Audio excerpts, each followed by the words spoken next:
may nasiraan ng bike at tutulungan natin. Kawawa naman. Ito, tatanungin natin anong sira.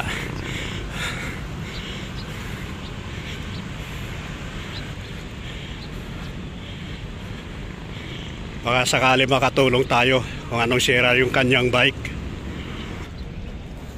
Kinabi ko sa may Anong sira ng bike mo? Ninakaw. Ninakaw? Naabutan niya. Yung gulong tinanggal. Oh? Oo, tanggal na to sir. Dala na yung gulong ko. Grabe, mayroong magnanakaw rito. Hindi niya naabutan. Binitawan na lang yung gulong. Nabot ko eh. Oo. Hindi ko na kaya talaga. Mapagod na ako. Dalawang ikot na ako eh. Grabe naman. Yung dito kasama nito, may katabi pa akong bike dyan eh. Ay, nakapadlock ba yan? Padlock sir. Lagi ko naman pinapadlock dito. Ay ako, yung dadali yung bike ko rito eh. Pagka gusto ko tumakbo. Eh, ganyan din. Di kalas din yun eh. Anong ninakaw? Yung harap? Pareho. Tanggal dalawa? Ito, tinanggal na talon. Hindi niya siguro makuha eh. Sa body mo lang ba nilakyan? Sa body lang? Alis sir? Yung kinandado mo sa katawan lang o po?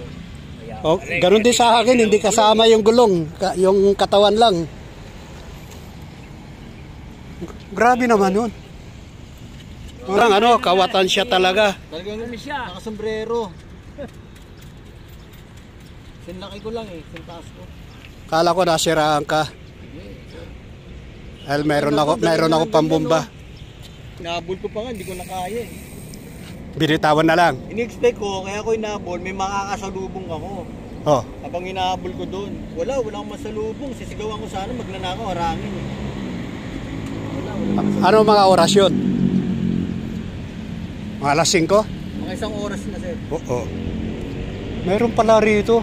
Kasi bag ko, nilalagay ko lang doon eh. Yung katabi na itong bike ko katabi, nakursa na daan lang. Nanakawan. Nawala yung ilaw niya, tsaka yung bag niya. Meron pala magnanakaw rito. Naku, huwag ka magtitiwa. Lalo na yung bag. Buti hindi ko dala yung marami yung na nakawan dito, bike. Magaganda pa sir. Yun, madali lang makalas din katulad sa iyo eh. Di kalas lang din yung gulong eh. Ang perwisyo sir.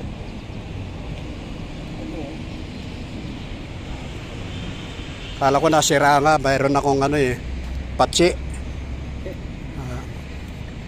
Lalo kapag malayo yung uwian mo. Kantaan na pa ako. Sige. Dalawang gulong yung muntik ng ninakaw. Meron pala magnanakaw rito sa area rito. Kaya pagka kakandado ko na yung gulong ng aking service. Mahirap na.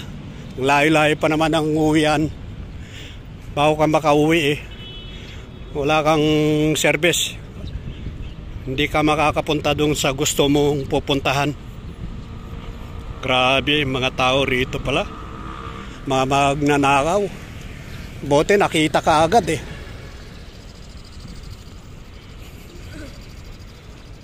Kaya lagi kong pinagmamasdan yung service ko kapag gabi mga kaibigan. Dahil nga mas sigurado na alam natin na nagagalaw. Dito ako nagja-jogging madalas. Minsan alas 4:30 nandito na ako, medyo madilim-dilim hanggang alas 6. Kaya lang medyo tinanghali na tayo ng konti. Dalawang beses sa isang linggo ako nagja-jogging dito sa CCP hanggang doon sa PICC. Mahaba-haba yung nilakaran, tatakbuhan dito dahil nga maganda yung lugar. Patag, ayan o. Ayan, katapat lang ng Star City yung ating pinagja-joggingan dito.